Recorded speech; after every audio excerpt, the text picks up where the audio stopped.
What is up, everybody? My name is BobaTalks and welcome to a brand new Gotham video, and today we are here to talk about the Gotham Season 4 trailer, and more importantly, I'm here to break that trailer down for you. If you're wondering why I haven't uploaded the past 2 weeks, it's just because I've been very busy. Last week I was away, and then a few days before I went away I was busy as well, and I've got a little bit of things in the next couple of days, but do expect more Gotham videos, more San Diego Comic-Con videos on The Flash and other shows just like this. But I wanted to get this out for those of you who are my Gothamite fans, because I know a big chunk of you prioritize Gotham on this channel. Now, with everything that came out of San Diego Comic-Con for Gotham, it was just some insane stuff. So obviously in this trailer, a lot of cool things happen, but the first 4 minutes or so are literally just catch up. So I'm not going to show that part of the trailer, but as always, I will show, well, the Season 4 part of the trailer in this video, and then we will break it down together, guys. So let's roll the trailer.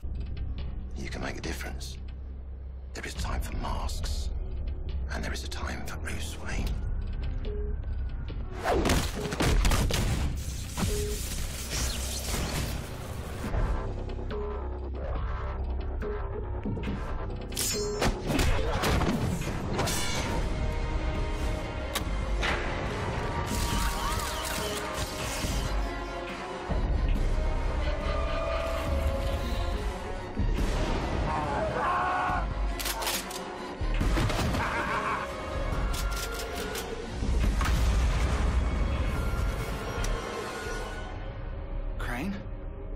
Jonathan Crane isn't here anymore. It's just a scarecrow.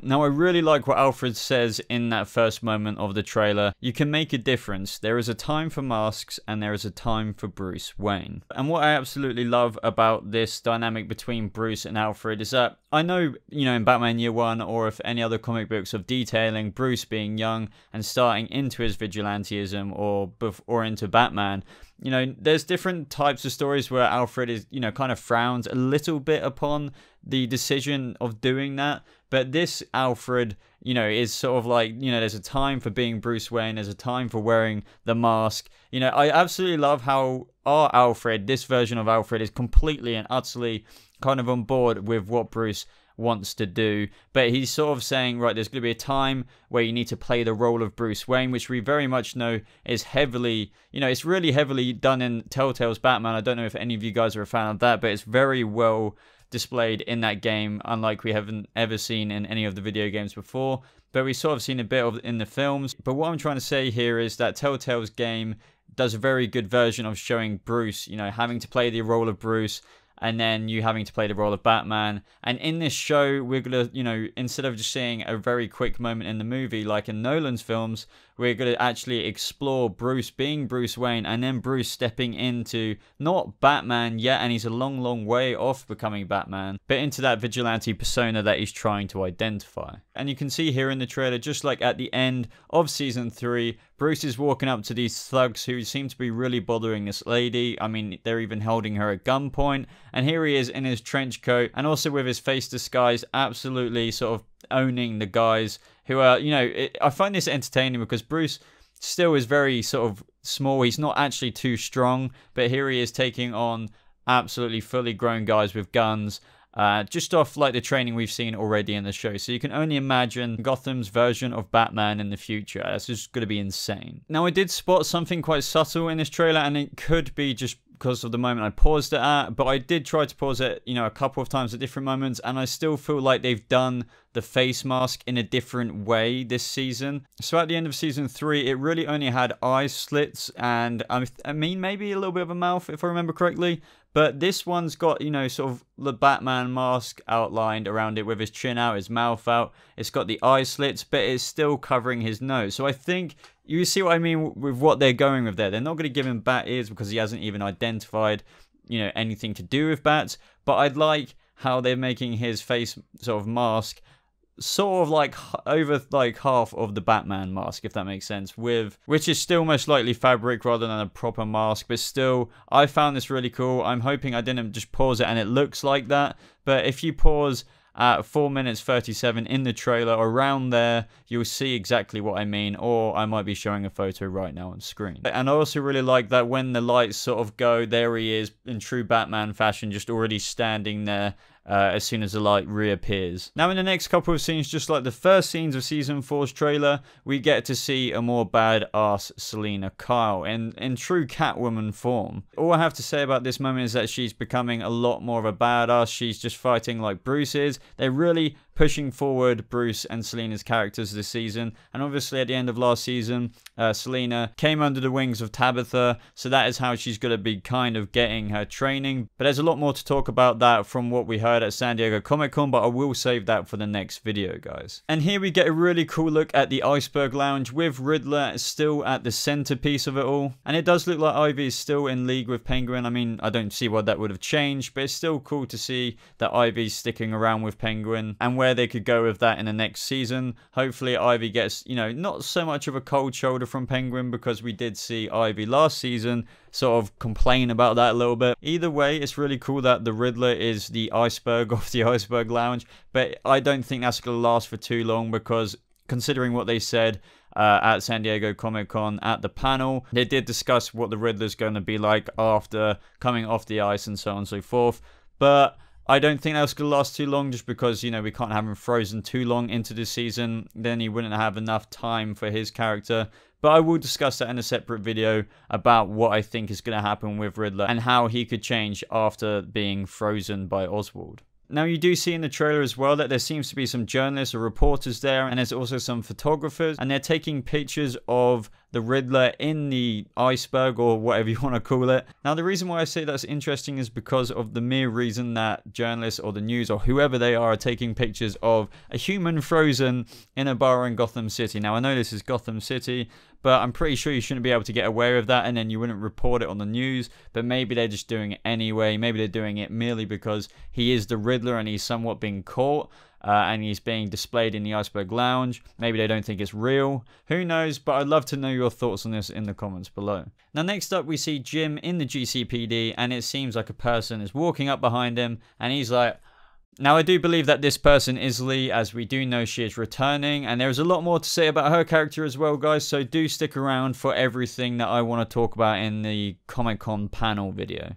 Now, as for this person on the floor in Arkham, is that Jonathan Crane before he's out and about in Gotham City as the Scarecrow? Or it could just be some crazy person drawing on the floor of the cell. It's hard to say, because Jonathan Crane could escape and then he could go out into Gotham. But even if it isn't, we see this person drawing on the floor of his cell. But we also do see Scarecrow-like drawn pictures hanging on the wall of the cell. So that's what leads me to believe that it could still be Jonathan Crane, and they are using the same actor as Season 1's Jonathan Crane, which is good news. However, though, guys, I would love to know if you think that this person bending over is actually Jonathan Crane, and if it is, let me know how you think he's going to get out into Gotham City and become the Scarecrow. Now, in the next part of the trailer, we see Tabitha sort of holding a gun up and looking surprised as hell at Barbara entering the room. Now, I've got a whole bunch to say about this, and I know I've said it so many times in this video already, but I do want to save the whole panel stuff for what they said at the Gotham panel at Comic-Con, because I want to save this part as well for that, because there's so much to say of the whole Barbara thing coming back, especially after what John Stevens teased last year and about her becoming Harley Quinn, so on and so forth. So, obviously, what I have to say about this now is that, oh my god, they're just, you know, looking at each other like, holy crap, what will Barbara remember? What will Tabitha think about her still being alive? But as to the whole issue addressing the whole Harley Quinn thing not ever happening anymore, I know exactly what to say about that, but I want to say that in the Comic-Con panel video. But either way, to all those who thought Barbara was dead, well, she isn't. I never thought she was going to be dead anyway. I always thought that electrocution was either going to restart her for the Harley Quinn or just give her motive for being even more crazy, or, as what they've done now, kind of made it something completely different. Now, the next part of the trailer does look like it's Arkham, with some people going pretty crazy behind cages. Now, this scene is very similar to what Danny Cannon posted to his Instagram and what I've talked about in previous videos. Now, of course, these people could just be going crazy or acting crazy because they're in Arkham Asylum, but I think that they might be going crazy due to fear toxing. Now, much like how you see Falcone go crazy in the Nolan films, where Scarecrow gives him a dose of fear toxin and he just just couldn't stop screaming over and over again. Sometimes it was Scarecrow, but apart from that, he was just screaming constantly, just like what we're seeing in this trailer. I honestly think that this could be the same thing, just like the photos we saw from Danny Cannon. Those people in those, you know, segregated cages, it probably could just be dosed up with fear toxin and are just losing their minds. So they have to be segregated, they have to be restrained. Yeah, they could be in cells, but either way, let me know your thoughts in the comments below, because I think that these moments could be the beginnings of what we are seeing from Scarecrow's fear toxin in Gotham City. Now, even though we knew Zsasz was coming back from Danny Cannon's Instagram, here's a scene of Zsasz pointing a gun in Alfred's face and Alfred doing the exact same after. So whatever is going on in this scene is very interesting to say the least, and I can't wait to find out what is going on. Now, as for the crazy guy who's just pinning Jim against the wall and just doing some really weird, wacky and crazy laugh, I think this could just be a result of either the Alice Tetch virus from the previous season, as there's still lots of people infected with it and there's still a lot of cleanup to do. I mean, that is meant to spiral out the disaster of Gotham for many years to come, and why Bruce even more needs to become Batman more than ever in the future. But it could also be a result, as I said a minute ago, of fear toxin, some guy just going absolutely crazy. But I would love to know your thoughts as to what makes this guy in particular go pretty crazy. You can see some blood around his mouth as well, so maybe he's thinking that people are food or something really, really weird like that, and is eating them or doing some other really twisted stuff that whatever the Tetch virus or fear toxin could do to you. Now, to continue on the whole fear toxin thing, I don't think Scarecrow is going to be properly... I know a lot of the first half of the season is dedicated to him, but this is a bit of a reach now. Now, this next moment we see with Bruce, he seems to be like shaking like this. Obviously, the cops are what we see, and they're sort of holding the guns up to Bruce because he's doing his vigilante stuff. Obviously, he'll run into the cops eventually, and this seems to be happening.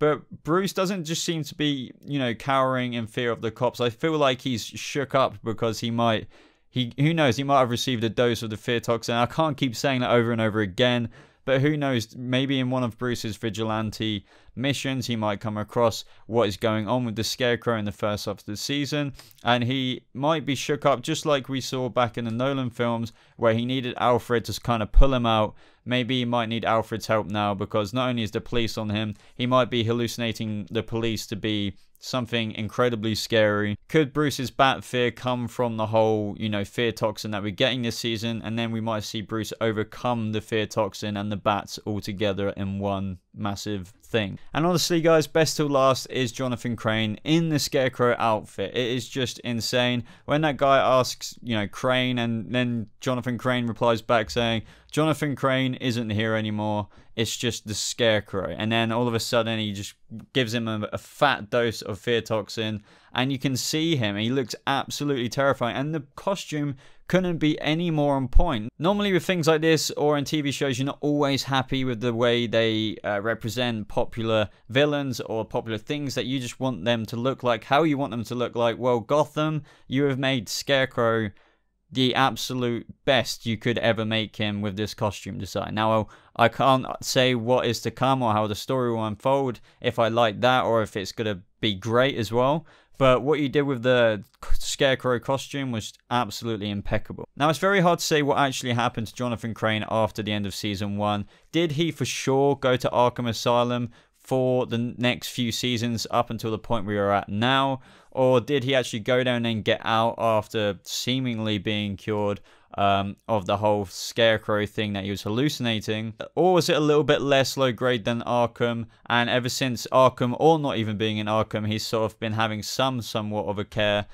He hasn't had a father, so maybe he went into care or something similar like that, and then this is how we see him out. Because this doesn't exactly look like Arkham. It might just be a shared house. It might be something like that. I have no idea because I'm not inside any of this. I can only guess, but either way, at this point in the trailer, he's already got the Scarecrow costume. He's already got the gas going. He's got everything. He's fulfilling his father's work. So I would love to know, and I can't wait to find out a bit of the backstory into the past few years as to what the hell Jonathan Crane has been up to and how he got to the point with the costume. I'm sure they'll cover that. Supposedly Season 4 and Episode 1 kicks off straight away with Scarecrow, so I'm really glad they're going head over heels for this story arc, because it's going to be an incredible ride. But anyway guys, that is all I've got to say about the Gotham Season 4 trailer. It was very short on top of what they showed in the first half with all the, you know, catch up and so on. But there is a lot to talk about. Don't forget that I will be doing a San Diego Comic-Con panel. All the information we learned from that, basically, I'm going to talk about it. I'm going to give my opinions on it.